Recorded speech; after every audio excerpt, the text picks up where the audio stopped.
Après des semaines de suspense, le prince Harry a confirmé qu'il assistera au couronnement de Charles III le 6 mai prochain. Toutefois, d'après les informations relayées par le Mirror ce jeudi 13 avril, sa venue devrait impacter l'organisation de la sécurité lors de l'événement à venir.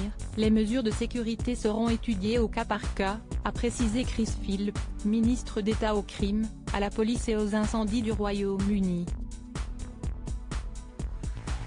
Je n'irai pas dans les détails des décisions concernant la protection de chaque individu, mais nous protégerons des centaines de chefs d'État étrangers, de chefs d'État d'outre-mer qui assisteront au couronnement, a poursuivi l'homme politique.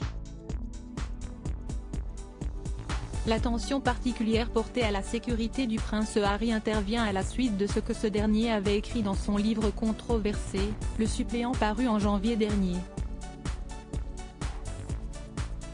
Le duc de Sussex y avait révélé avoir tué 25 insurgés talibans alors qu'il combattait en Afghanistan. Une déclaration pour laquelle il avait été vivement critiqué. Ainsi, les experts chargés d'organiser sa protection au couronnement ont suggéré que ces propos ont pu faire de lui et de ceux qui lui sont associés, des cibles.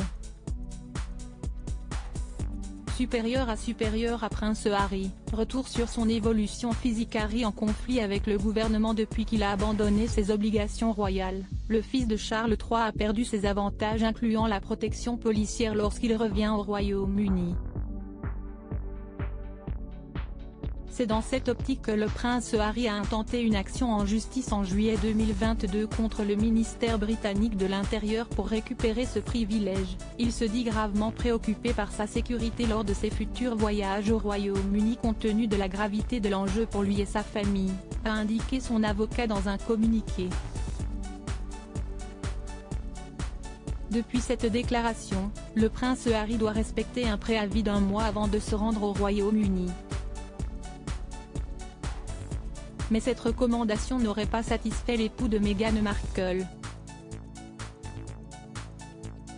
Pour sa venue au couronnement le 6 mai prochain, les mesures de protection seront décidées au cas par cas selon Chris Philp. Il s'agit d'une opération policière de grande envergure, à la fois en termes de sécurité dans les rues et de protection des personnes, a-t-il déclaré au Mirror.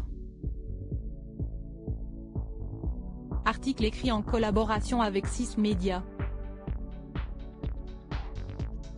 Crédit photo, Zoom après ce best image.